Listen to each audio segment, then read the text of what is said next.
மக்களே, welcome to Salan's cooking and baking. இன்றைக்கி பார்த்திங்கன்னா ஒரு சூப்பரான ஆப்பம் இடியாப்பம் அதுக்கெல்லாம் சைட் டிஷ் பார்க்க போகிறோம். சிக்கன் ஸ்டூ ரெசிபி.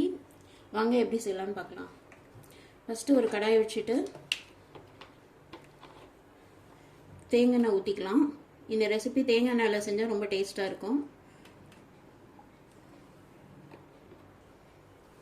இப்போ இதுக்கு ஆரம்பிச்சிடலாம். பட்டை, இலை, பிரிஞ்சி இலை, ஸ்டார் அனீஸ்,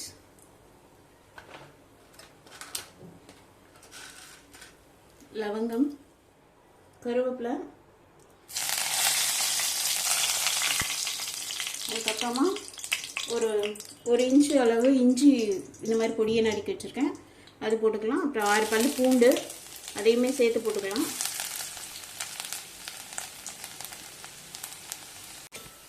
ஒரு 5 பச்சை மிளகாய் இந்த மாதிரி ஸ்லிட் பண்ணி வச்சுருக்கேன், அதை சேர்த்துக்கிறேன். ஏன்னா இந்த டிஷ்ஷுக்கு ஃபுல் காரமும் பச்சை மிளகாய் மட்டும்தான் வரப்போகுது.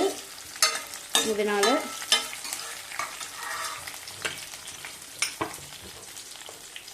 ஒரு பெரிய வெங்காயம் இந்த மாதிரி பொடியை வெட்டி வச்சுருக்கேன், அதையும் சேர்த்துக்கலாம்.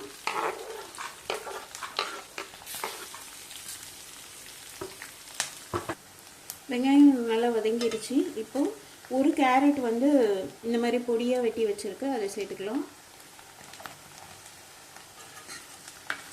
அது கூட ஒரு உருளைக்கிழங்கு அதையுமே பொடியாக வெட்டிக்கோங்க, அப்போ தான் நல்லா வேகும், டேஸ்ட்டாகவும் இருக்கும். இது பார்த்திங்கன்னா 1/2 kg சிக்கன். இதை அப்படியே சேர்த்துக்கலாம். சேர்த்து இதை நல்லா வதக்கணும்.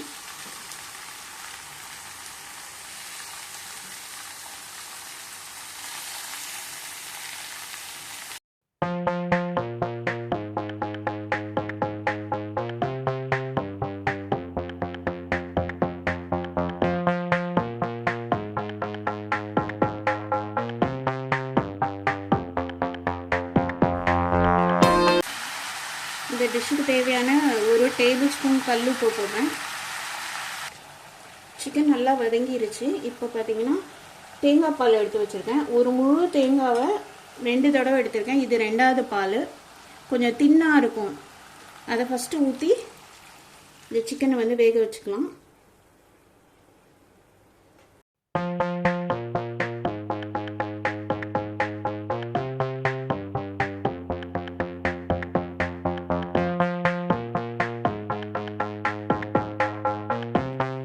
சிக்கன் நல்லா வெந்துருச்சு பாருங்கள், நல்லா கலர் மாறிடுச்சு. இப்போ ஃபஸ்ட்டு எடுத்த பால், திக்கு பால், இதை ஊற்றிடலாம்.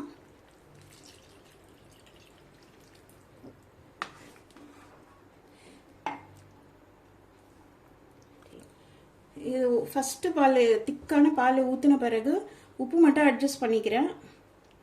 அவ்வளோதான், இது ரெடி ஆயிடுச்சு. இதை கொதிக்க விடக்கூடாது. இது கொதிக்க விட்டால் இது திரிஞ்சிரும், அப்புறம் சிக்கன் ஸ்டூவாக இருக்காது, பாயாசம் ஆயிடும். இப்போ இதுக்கு தாளிப்பு போட்டுடலாம். ஏற்கனவே தாளிச்சாச்சு. இது ஒரு சின்ன வெங்காயம் போடுறதுக்காக. ஃபஸ்ட்டு கொஞ்சம் சீரகம் போட்டுக்கலாம். அப்புறமா சீரகம் பொரிஞ்சிருச்சு. இப்போ நான் ஒரு 20 சின்ன வெங்காயம் இந்த மாதிரி பொடியாக வெட்டி வச்சுருக்கேன், அதை சேர்த்துக்கலாம். இது நல்லா கோல்டன் ப்ரௌனாக வதங்கணும். அப்புறமா இதை சேர்த்துடலாம். இந்த சின்ன வெங்காயம் இது மாதிரி நல்லா கோல்டன் ப்ரௌனாக வதங்கிடுச்சு. இப்போ இதை எடுத்து அந்த ஸ்டூவில் போட்டுடலாம். இதை இந்த ஸ்டூவில் மேலே சேர்த்துக்கலாம். கண்டிப்பாக சின்ன வெங்காயம் இந்த மாதிரி வதக்கி போடுங்க, இது வேறு லெவல் டேஸ்ட்டை ஏற்றி கொடுக்கும்.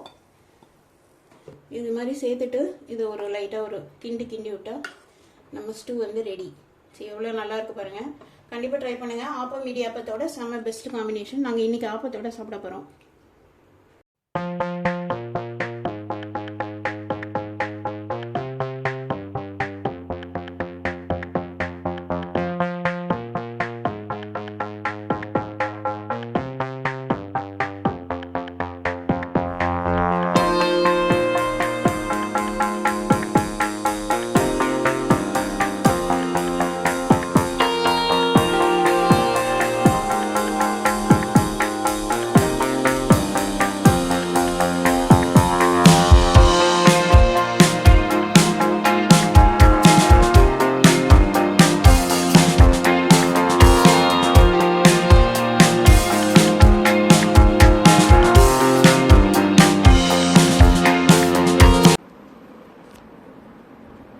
ட்ரை பண்ணி பாருங்கள் வீட்டில். தேங்க்யூ ஃபார் வாட்சிங்.